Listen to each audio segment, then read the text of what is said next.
Good morning students. कैसे हो आप सभी। आज का हमारा जो टॉपिक है ग्रेड 10 के लिए, ओके, स्पेशली ग्रेड 10 का चैप्टर नंबर 10। ओके, चैप्टर 10 इसकी बात करेंगे। बहुत ही इजी टॉपिक है। सर्कल्स सर्कल्स के अंदर जनरली हम सब जानते हैं, सर्कल्स के अंदर about the radius, diameter, circumference, sector, segment, जो हमने लास्ट ग्रेड 9 में पढ़ा था। फिर भी सर्कल के बारे में कुछ बता देता हूं मैं आपको। उसके बाद में ग्रेड 10 से रिलेटेड जो टर्म्स हैं उनके बारे में हम डिस्कस करेंगे। बिफोर दैट सर्कल और ये centre of the circle, radius, जो डबल ऑफ रेडियस जो सेंटर से पास होती है, straight line, diameter, this is the circumference, sector, segment.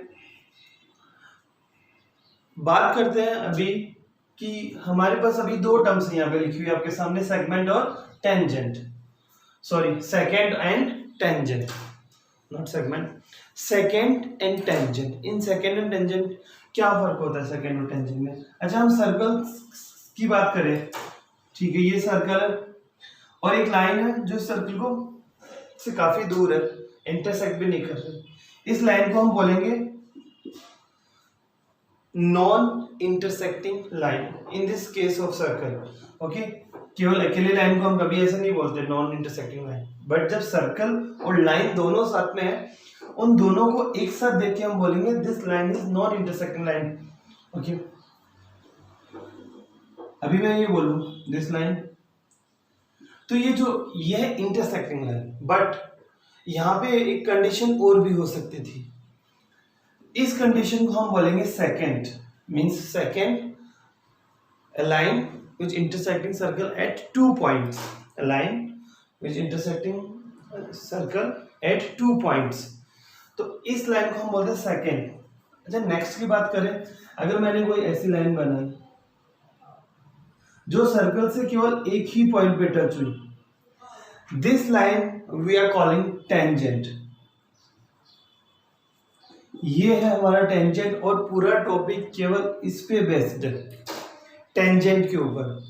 तो वापस से बताता हूं, non intersecting condition, non intersecting, second, a line intersecting a circle at 2 points, and the tangent, line intersecting a circle at a single point।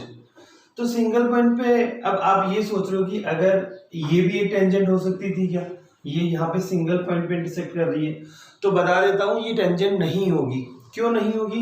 Because ये एक line है और line को हम जब एक्सटेंड करेंगे तो डेफिनेटली ये कट करेगी, so this is not tangent, not. इसके बारे में बात कर ले, ये भी एक टेंजेंट नहीं है। अगर मैं बात करूं कि सेंटर तक जा रही हो कोई, वो भी टेंजेंट नहीं है, तो ये भी टेंजेंट नहीं है, not. This is only tangent, right tangent. तो इस टॉपिक को हम आगे बढ़ाएंगे। तो main thing in this circle, secant and tangent and non intersecting line. So non intersecting सबको पता है, इंटरसेक्ट नहीं कर रही, then secant and then afterwards tangent. Tangent को आगे बढ़ाते हैं। टेंजेंट की कंडीशंस क्या क्या हो सकती है, अभी जो पॉइंट्स बताऊंगा उनको ध्यान से सुनना, क्योंकि यहाँ पे पूरा topic completely based on tangent. पहली बात, एक सर्कल के ऊपर कितनी टेंजेंट्स बनाई जा सकती हैं, तो नोट कर लीजिए, infinite tangents we can draw on a circle. How many tangents, first question, how many tangents we can draw on a circle? So the answer is infinite. How? ये टेंजेंट मान लो इसको टच कर रही है, ये टेंजेंट, टेंजेंट, टेंजेंट, टेंजेंट,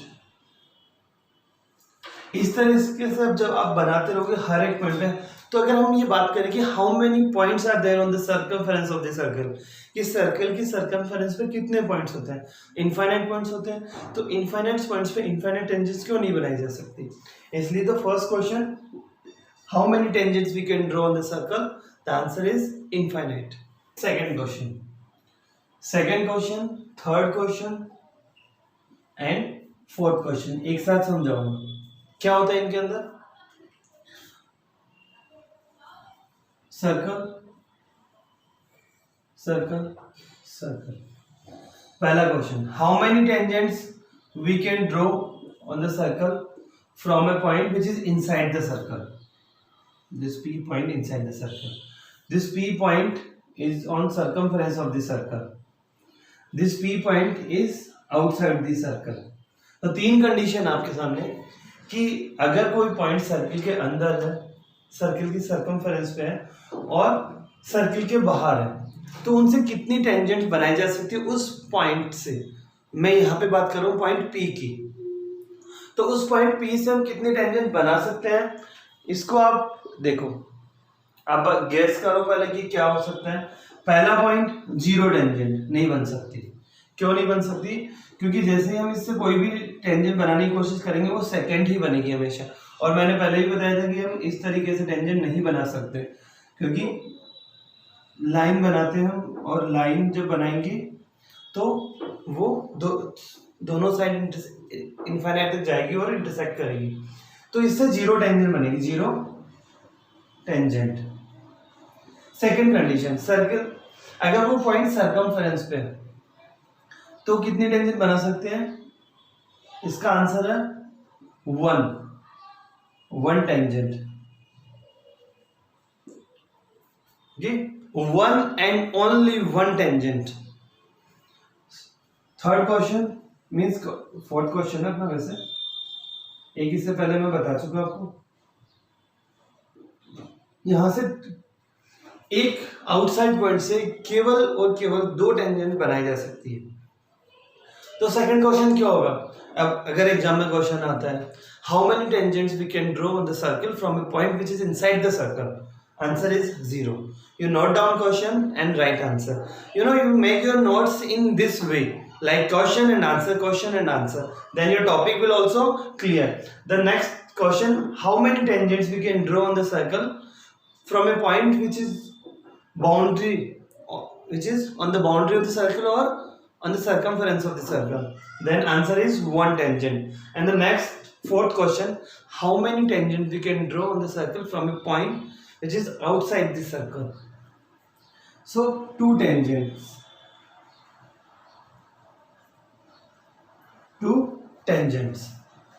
तो ये तीनों क्वेश्चन आप नोट, इससे पहले वाला question number 1, second, third, fourth, ये नोट करो आप. Now the next question. And now what is the next question? ये दो क्वेश्चन भी कुछ ऐसे हैं जो काफी कंफ्यूज करते हैं स्टूडेंट्स को, और ऑलमोस्ट स्टूडेंट्स गलतियां करते हैं इन क्वेश्चंस में. क्या करते हैं? नाउ क्वेश्चन नंबर 5 और क्वेश्चन नंबर 6 एक साथ क्यों बता रहा हूं कि इनमें कोई लॉजिक है एक साथ बताने की. एक साथ बताने से ज्यादा समझ में आएगा. देखिए,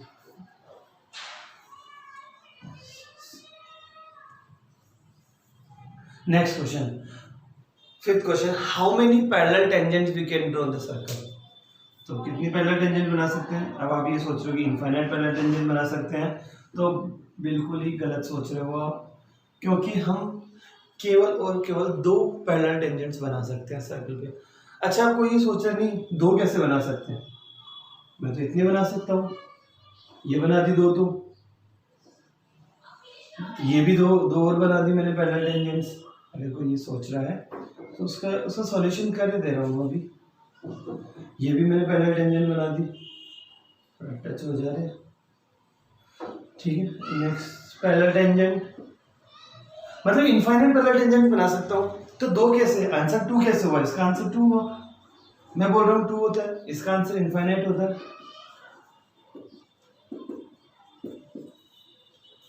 तो ऐसा कैसे हुआ? Again I am repeating the question, ध्यान से सुनना.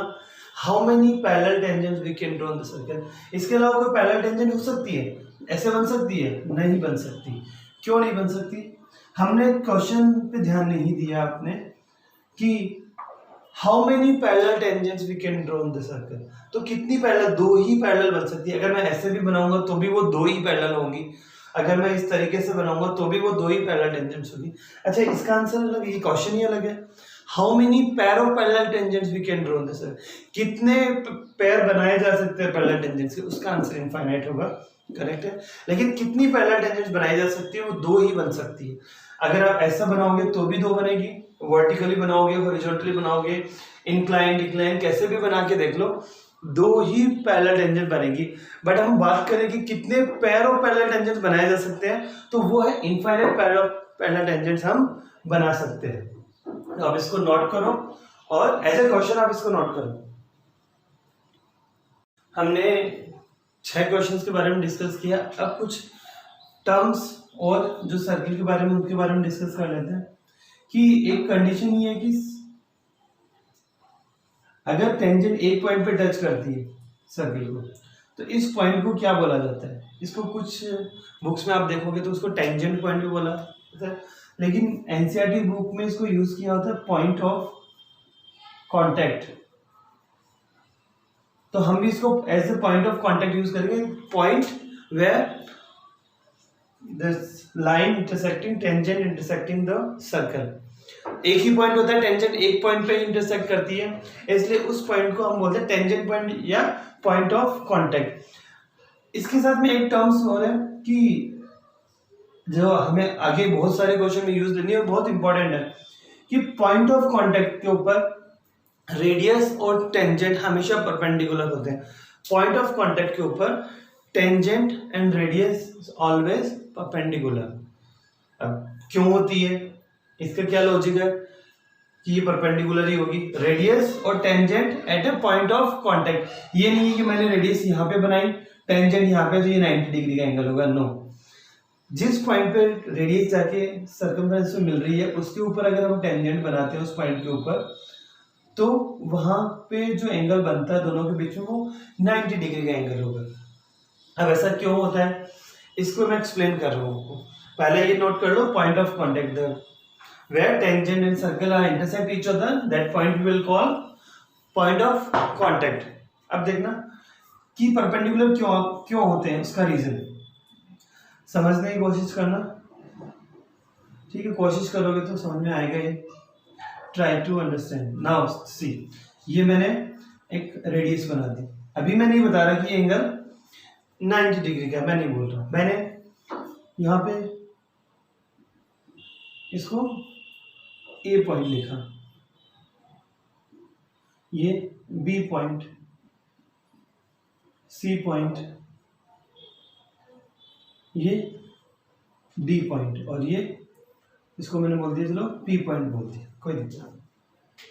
सबसे पहले बात करते हैं in triangle OPA. OPA triangle के अंदर, ओपीए ट्राइंगल के अंदर ये ओसी साइड है, वो हमको दिखाई दे रही है एज डायगोनल। बात करते हैं। अच्छा, ये तो पता है कि OA is greater than OB, ये तो डायग्राम से देख के भी हम बता सकते हैं कि ये वाली साइड OA से OB से बड़ी है। अच्छा, OB किससे बड़ी है? OC से। OB किससे बड़ी है? OC से बड़ी है OB। और OC किससे बड़ा है? OD से बड़ी है। OD only. अच्छा, OD किससे बड़ा है? OP से बड़ा है। अगर ऐसे हम इनफाइनाइट लाइंस बीच में बना ले, तो फाइनली हमें क्या पता चलेगा, इधर हम फिर एक्सटेंड करने लग जाएंगे तो वो फिर से बड़ी होने शुरू हो जाएगी, कि हमें फाइनली ये पता चला कि ये क्या है, शॉर्टेस्ट डिस्टेंस। इन सब में OP is the shortest distance. OP क्या है? Shortest distance. तो मैं आपको बता देता हूं कि किसी पॉइंट से किसी लाइन के ऊपर जब शॉर्टेस्ट डिस्टेंस बनाई जाती है तो वो परपेंडिकुलर होती है। डिस्टेंस हम इनफाइनाइट बना सकते हैं किसी लाइन पे, किसी पॉइंट से इनफाइनाइट, लेकिन जो सबसे शॉर्ट डिस्टेंस होती है वो परपेंडिकुलर डिस्टेंस ही होती है। तो OP is the shortest distance, so that's why OP is perpendicular to this tangent C। तो इसका लॉजिक ये परपेंडिकुलर क्यों होता है, इसका और कोई डेरिवेशन नहीं है, ठीक है, और कोई फॉर्मूला नहीं है निकालने के लिए। यही एक मेथड है जिससे हम पता लगा सकते हैं कि हमने ड्रॉ किया। और भी लाइन्स हम ड्रॉ कर सकते हैं, ये सब बढ़िया ओ ए सबसे बड़ी थी इस कंडीशन में, फिर ओ ए इज ग्रेटर देन ओबी, ओबी उससे छोटा है, ओबी इज लेस देन ओ ए। ऐसे करते करते हमने देखा ओपी सबसे छोटा था, that's why OP is the perpendicular distance. तो ये ऐसे थ्योरम 10.1 थ्योरम भी है, उसमें थियोरेटिकली लिखा हुआ है, मैंने जो एक्सप्लेन किया आपको वो उसमें थियोरेटिकली लिखा हुआ है, आप ये मेन लॉजिक यूज करके इस थ्योरम को एक्सप्लेन कर सकते हो। Okay bye students.